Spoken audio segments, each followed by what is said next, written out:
एक तारीखी दिन 22 जनवरी था, एक तारीखी दिन 31 जनवरी था। सर, रात के अंधेरे में अपील किए बगैर आप आरे लेकर रास्ता खोल देते हैं। आप बताइए 17 करोड़ मुसलमानों को क्या पैगाम दे रहे हैं आप कि आप हर मस्जिद को छीन लेंगे मुझसे। नरेंद्र मोदी इस मुल्क में तारीख लिखना चाहते हैं। क्या तारीख लिखना चाहते हैं कि मैंने इस देश को, गांधी अंबेडकर के देश को मैंने हिंदू राष्ट्र बना दिया।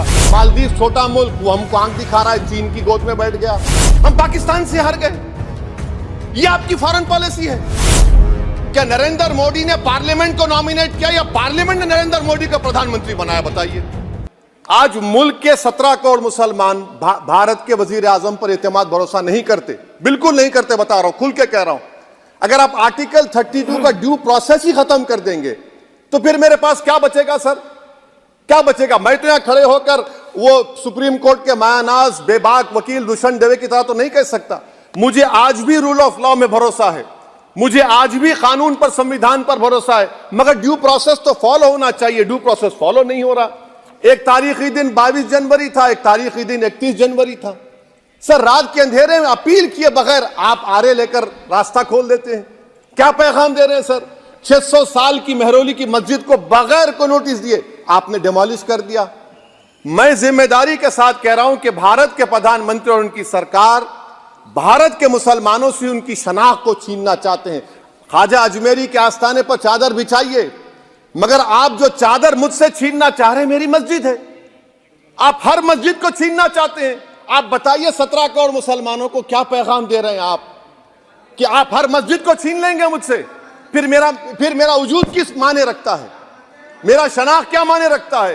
रूल ऑफ लॉ क्या माने? अच्छा, 1991 के प्लेसेस ऑफ वर्शिप एक्ट पर क्यों नहीं बोलते आप लोग? आप उस पर कायम है ही नहीं है।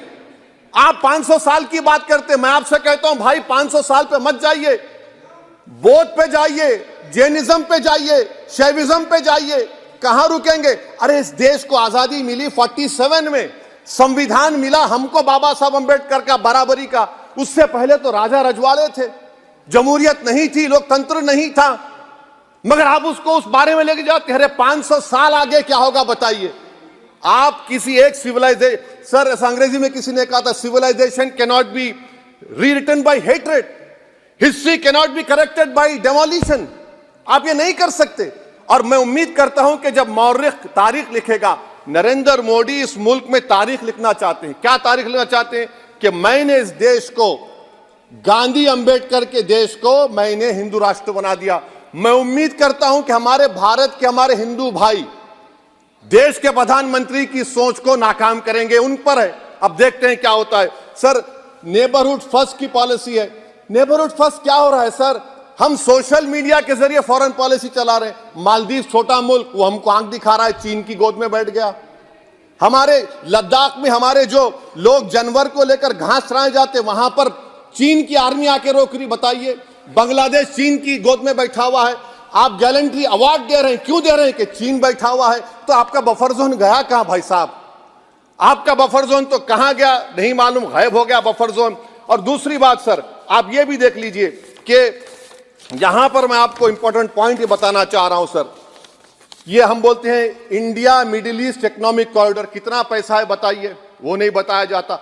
अच्छा सर, सबसे तकलीफ दे बात मेरे लिए है कि भारत ने यूनेस्को का इलेक्शन पाकिस्तान से हार गया। हम पाकिस्तान से हार गए। ये आपकी फॉरेन पॉलिसी है। यूनेस्को के इलेक्शन हम पाकिस्तान से हार गए। अच्छा, मामला इजराइल का, फलस्तीन का, गाजा का आया।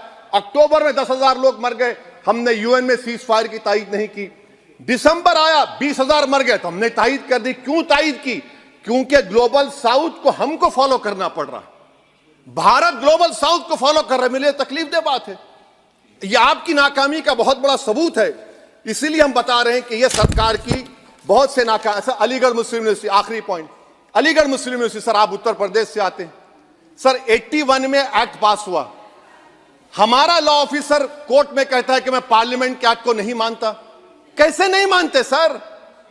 क्या नरेंद्र मोदी ने पार्लियामेंट को नॉमिनेट किया या पार्लियामेंट ने नरेंद्र मोदी को प्रधानमंत्री बनाया? बताइए। 81 के एक्ट को नहीं मानते। सर, 2 ही तो सेंट्रल यूनिवर्सिटी है मुसलमानों के। 1,80,000 आप ही के सरकार के दौर में मुसलमान हायर एजुकेशन निकल गए। आप अलीगढ़ मुस्लिम से छीनना चाह रहे हैं। Theory of separation of powers में एग्जीक्यूटिव हमको डिक्टेट करेगा। मेरी आवाज तो पार्लियामेंट है, अब मेरी आवाज के खिलाफ एग्जीक्यूटिव सुप्रीम कोर्ट में बोलता है। अलीगढ़ मुस्लिम यूनिवर्सिटी से इतनी नफरत क्यों है आपको? वहां पर तो हिंदू भाई भी पढ़ते हैं। सर, ये अलीगढ़ मुस्लिम यूनिवर्सिटी का मामला है सर। तो मैं आपसे इस बात पर, इस शेर पर अपनी बात को खत्म कर रहा हूं सर। आप भी उर्दू दां हैं जी।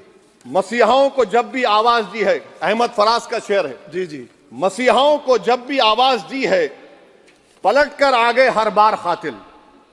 मसीहाओं को जब भी आवाज दी है, पलट कर आगे हर बार कातिल। वहां क्या दाद खाही क्या गवाही, वहां क्या दाद खाही क्या गवाही, जहां हो मुंसिफों के यार कातिल। सर, मैं फिर से हुकूमत से मुतालबा करता हूं कि अल्पसंख्यक समाज के बजट के स्कॉलरशिप को आप डिमांड ड्रिवन करिए। भारत के प्रधानमंत्री प्रधान सेवक रहिए, आप कोई प्रीस किंग मत बन जाइए। आप जीतेंगे, कौन जीतेंगे देश तय करेगा, मगर याद रखिए 17 करोड़ मुसलमान आज गम और गुस्से में हैं और इस बात को महसूस कर रहे हैं, इस बात को महसूस कर रहे हैं कि प्रधानमंत्री को हम नोट नहीं दिए मगर हमारा प्रधानमंत्री है। आखिर ये प्रधानमंत्री 17 करोड़ मुसलमानों की उनकी शनाख्त को कैसे मिटा रहे हैं, कैसे उनको आप मार्जिनलाइज कर रहे हैं।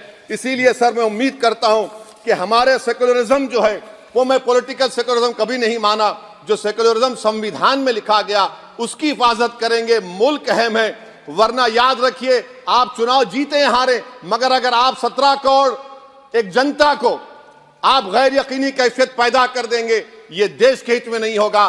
बल्कि हम तो उम्मीद कर रहे हैं कि ड्यू प्रोसेस अदालत फॉलो करेगी। अदालत अगर एक तरफा फैसले करेगी तो गलत होगा। सर, बहुत बहुत शुक्रिया। श्री रामचरण वोरा जी। जी